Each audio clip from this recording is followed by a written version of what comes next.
Olá pessoal, tudo bem com vocês? A nossa aula de hoje é sobre sistema circulatório. Só que assim, esse assunto é extenso, então eu resolvi dividir em duas partes, tá bom? Então hoje nós vamos ver a parte de sangue e depois na outra aula nós vamos ver vasos sanguíneos e coração. Então vamos lá. O sistema circulatório é formado de sangue, de vasos sanguíneos e do coração, certo?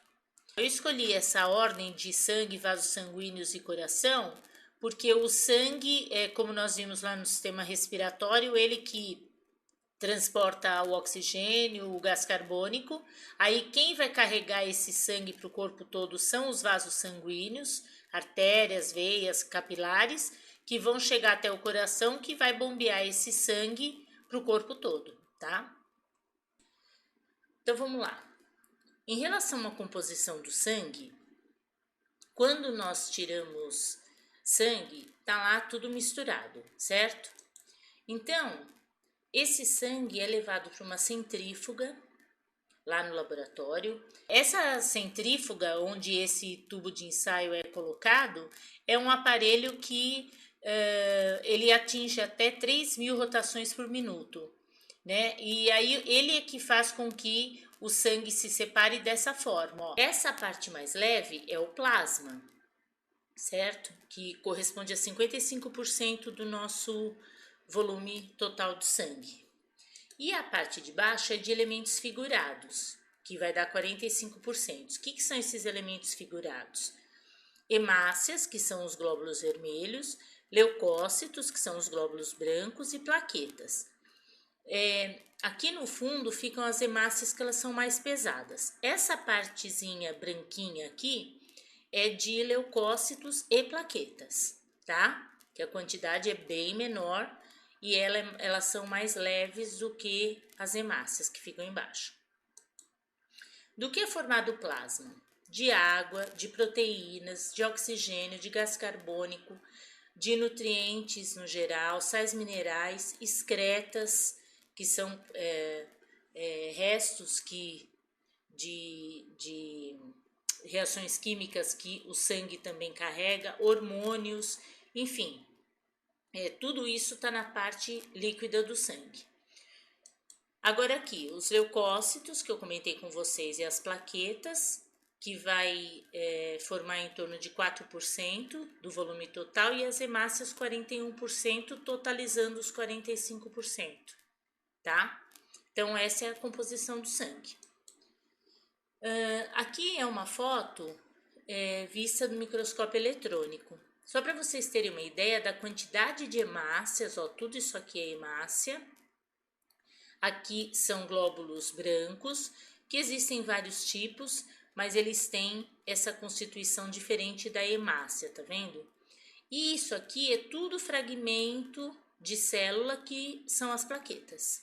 Então, essa é a vista do microscópio eletrônico, que ele mostra a parte sólida, né? A parte dos elementos figurados. Tá vendo que não dá para visualizar o plasma, que é a parte líquida, que estaria aqui, no caso, né? Tudo em volta. Tudo bem? Então, vamos começar falando das hemácias. Elas têm de 6 a 8 micrômetros. Lembra que 1 micrômetro corresponde à milésima parte do milímetro, tá? Então, em 1 ml de sangue, existem 5 milhões de hemácias. Elas não têm núcleo e elas têm a forma achatada. No lugar do núcleo, elas têm a hemoglobina. A hemoglobina é uma proteína que carrega o gás carbônico e o oxigênio, principalmente o oxigênio, tá? Então, aqui, olha, ela é achatada, ovalada, e ela não tem o núcleo. Então, aqui dentro fica a hemoglobina, que até nós vimos em respiração, lá no sistema respiratório, que a hemoglobina carrega o oxigênio e carrega o gás carbônico, formando aquele complexo de oxihemoglobina e carbohemoglobina. Lembra disso? Então, é aqui dentro, onde fica a hemoglobina, que vai ocorrer a junção dos gases. Então, aqui, ó, transporta os gases, no caso a hemoglobina, né, que está dentro dela, que vai transportar principalmente o oxigênio, tá? Ela carrega o gás carbônico, mas na grande maioria ela está carregando o oxigênio, como vocês viram lá no esquema que eu mostrei. São produzidas na medula óssea vermelha. Lembra que nós comentamos que os ossos maiores tem duas medulas, medula óssea vermelha e medula óssea amarela. Nesse caso aqui, nós estamos falando de sangue. Quem faz parte da produção desse sangue é a medula óssea vermelha, porque a amarela produz lipídio, que não tem a ver aqui com a produção de sangue, tá? Então, quem faz a produção sanguínea é a medula óssea vermelha de ossos maiores. E elas vivem aproximadamente 120 dias.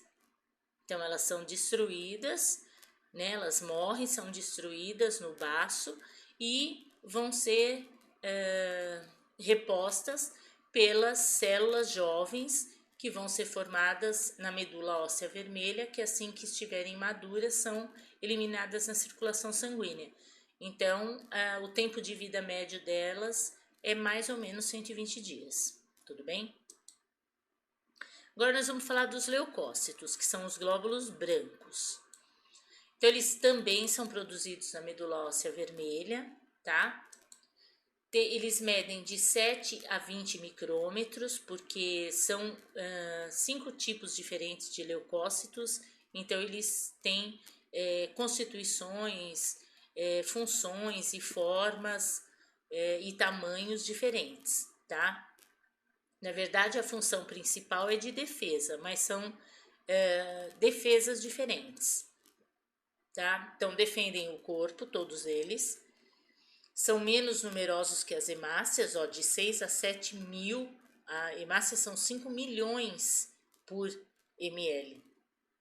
Os leucócitos de 6 a 10 mil por ml. Que deu para ver, inclusive, naquela foto que eu mostrei para vocês do microscópio eletrônico, tá? Alguns leucócitos possuem grânulos de proteínas no citoplasma e outros não.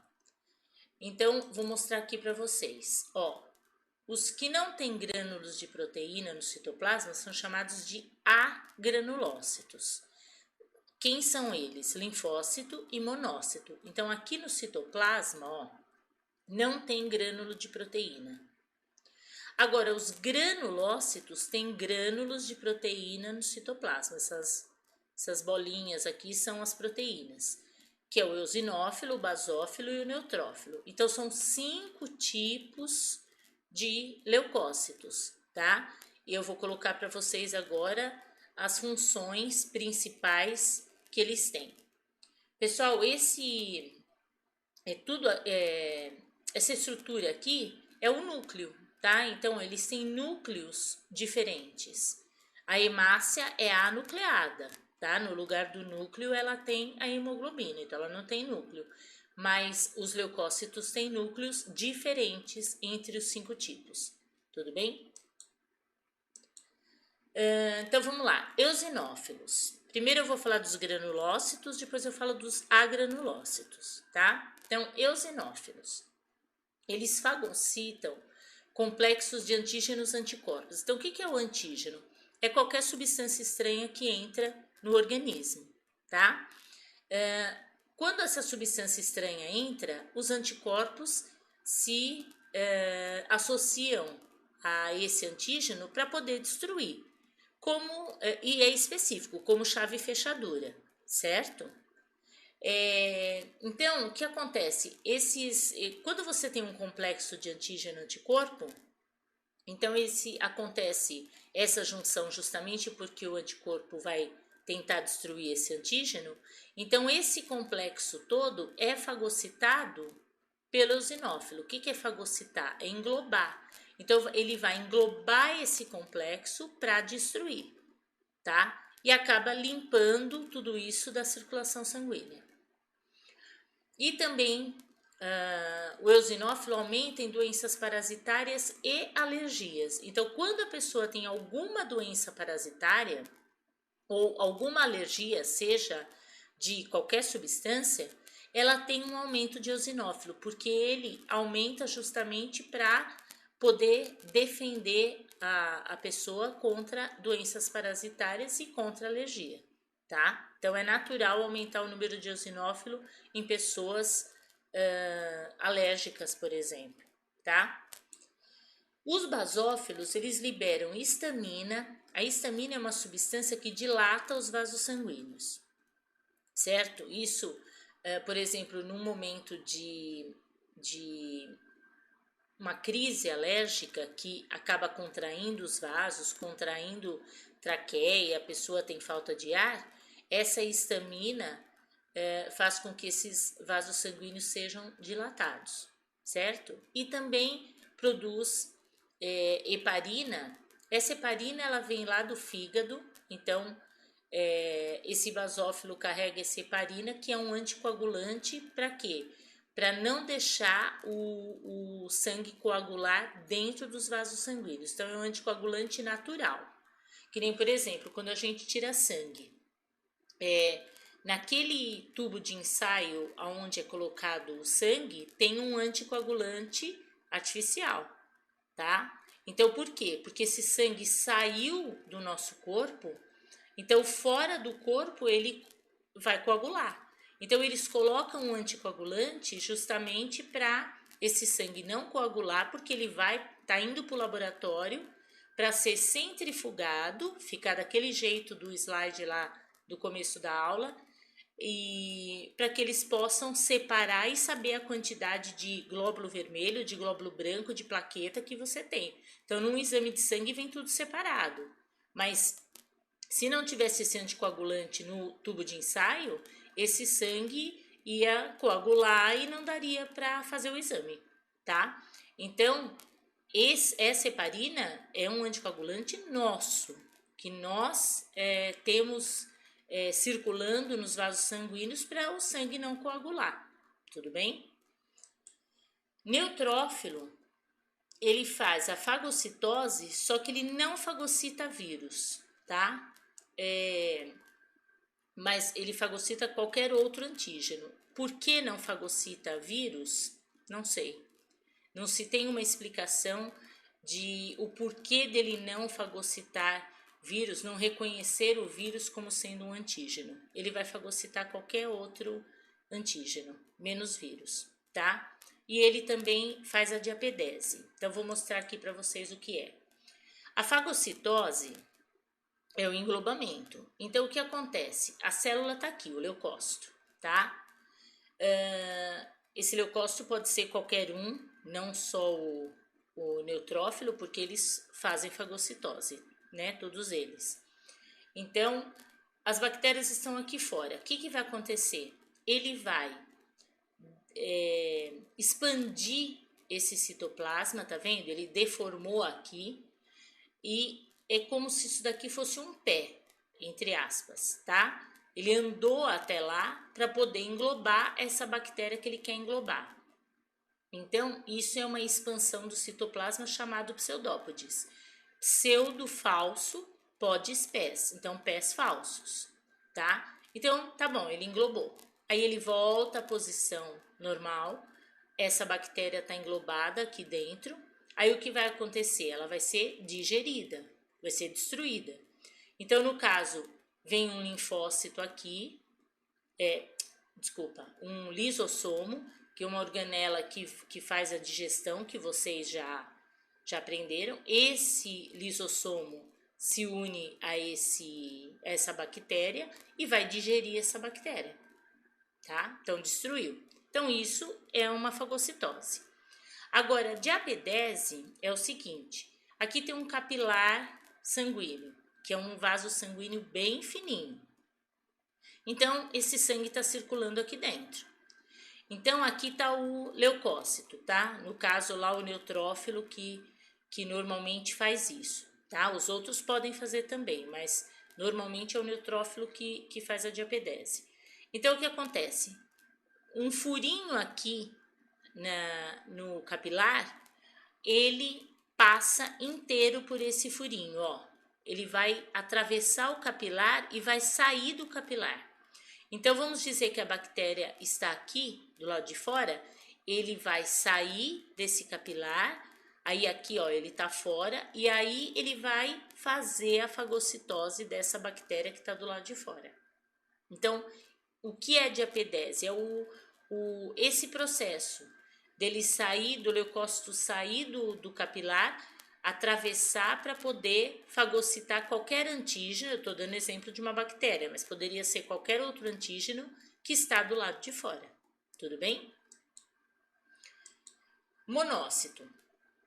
Esses 3 de cima são os granulócitos. Agora eu vou falar os outros 2 aqui. Os 2 tipos são agranulócitos. Então, monócitos, eles fagocitam vírus, esse sim, fagocita vírus, fungos, bactérias, e além dele fagocitar, ele vai eliminar células mortas e já desgastadas, danificadas, células que já estão morrendo, tá?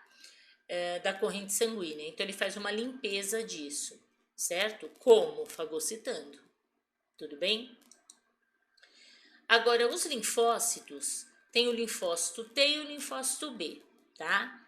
O linfócito T, ele vai reconhecer o antígeno e ativar o linfócito B. Então, ele reconhece qualquer substância estranha que entra no corpo, e aí ele ativa o linfócito B, e aí esse linfócito B vai produzir o anticorpo específico. Então, é aquilo que a gente sempre fala, chave fechadura. Então, esse antígeno seria a fechadura, o anticorpo seria a chave. Então, o linfócito T reconheceu essa fechadura, vamos dizer assim, e aí ele vai ativar o linfócito para que ele produza a chave certa para a fechadura, certo? Então, o que é isso? A chave e a fechadura é o encaixe que a gente está falando. Esse encaixe aqui, que vai acontecer depois da produção dos anticorpos, que esse anticorpo vai até esse antígeno, é o complexo antígeno-anticorpo que eu comentei aqui em cima, que o eosinófilo fagocita, tá? Tudo bem? Bom, agora eu vou falar dos tipos de anticorpos. Eu falei os tipos de leucócitos, que são os glóbulos brancos, agora eu vou falar dos tipos de anticorpos. Os anticorpos também são chamados de imunoglobulinas, tá? Eles são glicoproteínas que atuam contra antígenos, certo? Então, ele é uma proteína, mas ele tem também açúcar junto, glico, tá? IgG, tá? Esse IG é a abreviação de imunoglobulina, tá? Então, são 5 tipos. Então, IgG, ela está em maior concentração, então esse anticorpo está em maior concentração no sangue. E ele age em respostas secundárias. Então, assim, já a pessoa já está com a doença, entrou lá o antígeno, então já foi reconhecido, já está sendo, tentando ser, já está sendo combatido, e isso na resposta primária. A IgG aparece na resposta secundária, ou seja, a reação já está acontecendo no organismo, certo? Não é logo no início da entrada do antígeno que o IgG aparece, por isso secundária. E é um anticorpo, uma imunoglobulina que atravessa a placenta. É a única que atravessa a placenta. Por quê? Pelo tamanho. Ela é a menor. Então, ela consegue atravessar. Então, por exemplo, quando a criança nasce, ela nasce com alguns anticorpos que a mãe passou para ela durante a gravidez. Esses anticorpos são todos IgG, porque é o único que consegue atravessar a placenta, pelo tamanho, tá? IgA está presente em secreções. Então, saliva, no trato urinário, no trato respiratório, muco. Então, essas secreções apresentam IgA, que já é uma defesa para nós, tá? IgM, ela provoca aglutinação no sistema BO. Esse sistema BO, pessoal, é que o sangue existem 4 tipos sanguíneos, né? Então, eles têm os antígenos, que na verdade é a proteína que está em volta deles, e eles têm anticorpos. Então, quando junta o antígeno com o anticorpo específico, provoca uma aglutinação no sangue, ou seja, uma junção de antígeno com anticorpo, tá? Eu vou explicar melhor num outro slide para vocês. E no caso da IgM, aparecem respostas primárias. Então, logo no início da infecção, tem uma produção de IgM maior para poder combater o antígeno, tá? Então, aqui que eu falei para vocês que o IgG aparece depois que já esse antígeno já está sendo combatido, então a IgM aparece antes, tá? Na hora que a pessoa tem uma infecção, na hora que entra um antígeno no corpo dela, IgM antes de IgG, tá? O IgE aparece em processos alérgicos e parasitários, é como o eosinófilo, e pode provocar choque anafilático. Então, pessoas alérgicas têm muito IgE, que é natural, porque ele aumenta para defender a pessoa em relação àquele antígeno, que no caso é a substância que provoca alergia na pessoa. Mas o choque anafilático é quando a pessoa tem uma crise alérgica muito forte, tá? Onde ela tem os vasos sanguíneos contraem, traqueia, e ela pode ter um fechamento de glote e pode ter uma asfixia, pode morrer por falta de ar, certo? Então, isso seria, o choque anafilático é uma reação muito forte alérgica, tá? Por quê? Por conta de os anticorpos que agem de uma forma muito rápida e acaba provocando até, se não for socorrido a tempo, pode até morrer por choque anafilático, tá? Mas isso por conta de uma reação alérgica muito forte. E o IgD, ele é uma imunoglobulina que ativa as células de defesa, que no caso é o linfócito B. Então, quer dizer, é um anticorpo que ele vai acabar ativando o linfócito B, que é o glóbulo branco que produz anticorpos específicos, certo? Porque existem células, principalmente quando nós já entramos em contato com determinado antígeno, a gente já guarda células de memória, porque já aconteceu toda a reação de ser reconhecido pelo linfócito T, depois de produzir anticorpos pelo linfócito B, então isso fica guardado uma memória, são células de memória no organismo. Porque quando você entra em contato pela segunda vez com aquele antígeno, você já tem células de defesa que vão ativar esse linfócito que já entrou em contato uma vez, então a produção de anticorpos por ele vai ser mais rápida, tá? E em maior quantidade, tudo bem? Então isso que faz a IgD. Gente, aqui tá, aqui é um anticorpo, tá? A estrutura dele. Então ele tem aqui 2 cadeias pesadas e 2 cadeias leves. Aqui é o local de ligação do antígeno, que aí cada anticorpo tem uma formação aqui diferente, porque o antígeno também é diferente, para poder encaixar. E aqui são pontes de disulfeto, certo? Que variam de um anticorpo para o outro, de uma imunoglobulina para outra. Na verdade, é toda essa constituição química. Então, aqui, ó, por exemplo, IgG, aqui eu coloquei mais como curiosidade, tá? Então, IgG, ó, aqui ela tem 2 pontes de sulfeto. Aí, ó, IgE, aqui, olha, ela tem 3 partes aqui tem duas. Isso daqui é tudo substância química que varia, tá? Carbono, oxigênio, então tem diferenças na estrutura química, certo? Aí aqui, ó, IgD, a diferença é que aqui é dupla, a ponte de sulfeto aqui é simples, né? Agora aqui já é igual a constituição química, IgM, que é bem diferente, e a IgA, certo? Então, mais assim, coloquei como curiosidade para vocês saberem como é a molécula, tá? Mas isso daqui envolve toda uma reação química, uma estrutura química, que aí vocês vão aprender mais tarde. Qual a diferença de vacina e soro? A vacina vai ser usada na prevenção, quer dizer, a pessoa não está doente, ela vai tomar vacina para se prevenir. Como? Nessa vacina tem o antígeno, que é a substância estranha, seja um vírus, seja uma bactéria, que está inativo ou atenuado. Então, quer dizer, ou ele está morto ou ele está fraco. Para quê?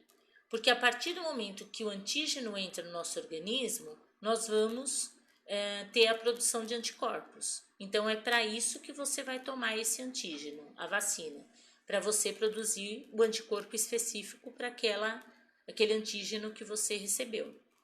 Essa imunização é chamada ativa porque nós formamos os anticorpos. Ele não vem pronto, nós é que formamos, tá?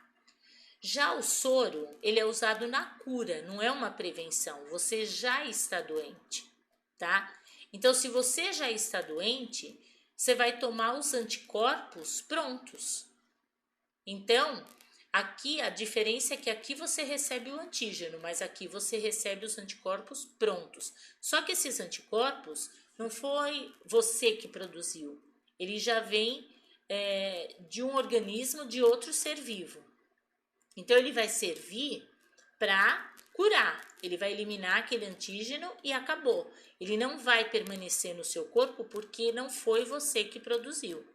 É aquele exemplo da picada da cobra, né? Que na hora que se você foi picado pela cobra, aquele veneno da cobra, ele é um antígeno em você. Então, você vai produzir anticorpos? Vai. Só que qual é o problema? Não dá tempo. Esse veneno, dependendo da quantidade e do veneno, ele vai te matar. Então, o que você tem que fazer? Você tem que tomar o soro, que nesse soro contém anticorpos que foram produzidos pelo cavalo, nesse exemplo que eu estou falando, né? Foram produzidos pelo cavalo, aí você toma esses anticorpos destroem o veneno, e aí você é curado. Só que esses anticorpos do cavalo não permanecem no seu corpo.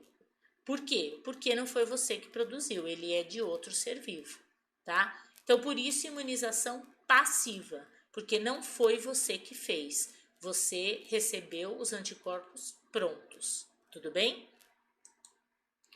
Agora eu vou explicar mais detalhadamente o que eu falei para vocês do sistema BO. Sistema BO são os tipos sanguíneos, então nós temos 4 tipos, o A, o B, o AB e o O, certo? Então vamos lá. Por que se chama antígeno? Antígeno, vocês sabem que é uma substância estranha, então é meio estranho você falar antígeno aqui no sistema BO. Mas eu quero que vocês entendam que antígeno, no sentido assim, por exemplo, tipo A, ele tem o antígeno A, ele vai ser uma substância estranha para um sangue B, por exemplo. Então, é nesse sentido a palavra antígeno, tá? Então, nós dizemos que, por exemplo, o tipo A tem o antígeno A em volta da hemácia, tá? Esse antígeno A é uma proteína. Essa diferença sanguínea é hereditária, tá? Então, isso foi recebido de pai e mãe, tem os genes que aí nós vamos depois estudar melhor em genética, novamente o grupo sanguíneo. Então, vamos lá. Então, quem é A, ele tem o antígeno A, em volta da hemácia. Aqui, em volta, é plasma, certo? É a parte líquida. Então, ele tem os anticorpos contra o sangue B. Então, ele é A porque ele tem antígeno A. E no plasma tem anticorpos B. Então, ele só pode receber sangue dele mesmo, que é o A, e do O. Por que do O? Porque o O não tem nada em volta da hemácia. Então, se eu pegar esse sangue e colocar aqui, esse sangue não vai estranhar, porque é nada em volta. Então, ele não vai reagir. Então, pode receber esse sangue, pode doar para esse, certo? Por isso, A e O. No B, a explicação é a mesma, só que a diferença é que ele tem o antígeno B, é uma proteína B. Então, no plasma dele, ele tem o anticorpo contra o A. Eles são o contrário um do outro.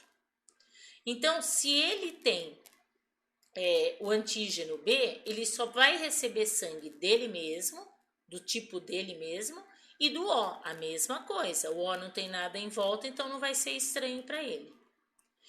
Quanto ao AB, ele tem os dois. Ele tem tanto A quanto B. Então, se ele tem os dois tipos de proteínas que existe, ele não pode ter anticorpo contra ele mesmo. Então, o plasma dele não tem anticorpo. Então, o que acontece? Ele pode receber sangue de todos. Porque, olha, se eu pegar esse A e colocar aqui, ele conhece o A. Se eu pegar o B e colocar aqui, ele conhece o B. Se eu pegar o O e colocar aqui, o O não tem nada em volta, então ele não vai reagir contra nada. Então ele recebe do tipo sanguíneo dele mesmo, do A, do B e do O, de todos. Agora, o tipo O, ele não tem nada em volta. Então, para ele, tudo é estranho. Então, o plasma dele tem anticorpos contra o A e contra o B. Então, ele vai receber sangue dele mesmo, tá? Por quê? Porque se eu pegar esse sangue e colocar aqui, ele vai ter o anticorpo, ele vai reagir. Se eu pegar o B e colocar aqui, a mesma coisa. Se eu pegar o AB, piorou, porque ele tem os dois, certo? Então, ele só recebe dele mesmo. Agora, isso que eu tô falando, ele vai reagir, é o seguinte. Vamos imaginar uma coisa. Você pega esse sangue aqui A e coloca num tipo O, por exemplo, tá? Então, quando esse antígeno chegar até aqui, esse sangue, ele tem o anticorpo contra o A. Então, o que vai acontecer? Esse antígeno vai reagir, ele vai juntar com o anticorpo contra ele mesmo, que é específico. Isso chama-se aglutinação, é essa junção, tá? Então, e esses anticorpos aqui são todos IgM, que eu comentei lá na frente, que o IgM participa da aglutinação do sistema BO. É isso, é que esses anticorpos aqui que ficam no plasma, de todos eles, tá? Todos esses anticorpos, eles são IgM, tudo bem? Então, isso que faz a aglutinação caso recebam sangue errado, tudo bem? Plaquetas. Na verdade, elas não são células, elas são restos de célula, é fragmento, que vai participar da coagulação sanguínea, tá? Então, vamos lá.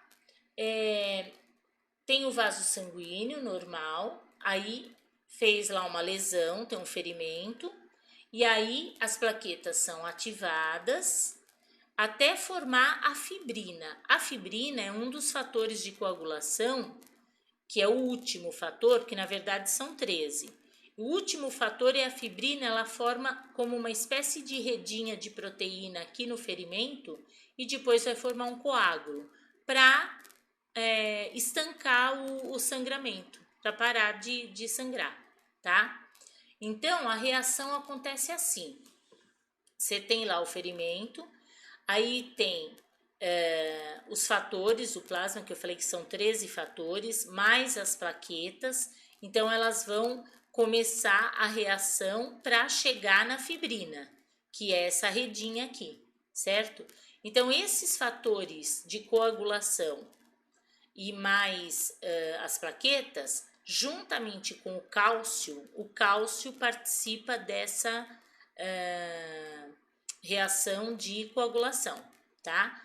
Então, esses fatores, mais as plaquetas e mais o cálcio, vão transformar a protrombina é uma enzima, em trombina, outra enzima, tá? Então, teve que ter toda essa reação para ter essa transformação de uma enzima para outra. Para quê? Porque esta enzima é que vai fazer com que o fibrinogênio, que é um fator de coagulação, se transforme em fibrina. Aí chegou na coagulação, que é essa redinha aqui, tá? Então, gente, essa reação de coagulação é bem complexa, porque são muitos fatores, envolve enzimas, envolve cálcio, tá? Então, aqui eu coloquei o finalzinho do que acontece, certo? Que é a junção, que vocês têm que saber, a junção dos fatores, tá? Mais as plaquetas e mais o cálcio vão transformar esta enzima em outra, porque essa trombina é que é a enzima que vai fazer com que este fator se transforme nesse, que é o final, tá? E o final é isso que eu falei aqui para vocês, que vai estancar o sangue, tá bom? Bom, pessoal, eu vou terminando por aqui. Essa parte de sangue nós terminamos. E aí, na próxima aula, nós vamos ver os vasos sanguíneos e o coração, tá bom? E algumas doenças relacionadas ao coração, ao sangue, enfim, ao sistema circulatório todo, tá bom? Então, até mais e espero que vocês tenham entendido, tá? Um beijo e até a próxima aula. Tchau, tchau.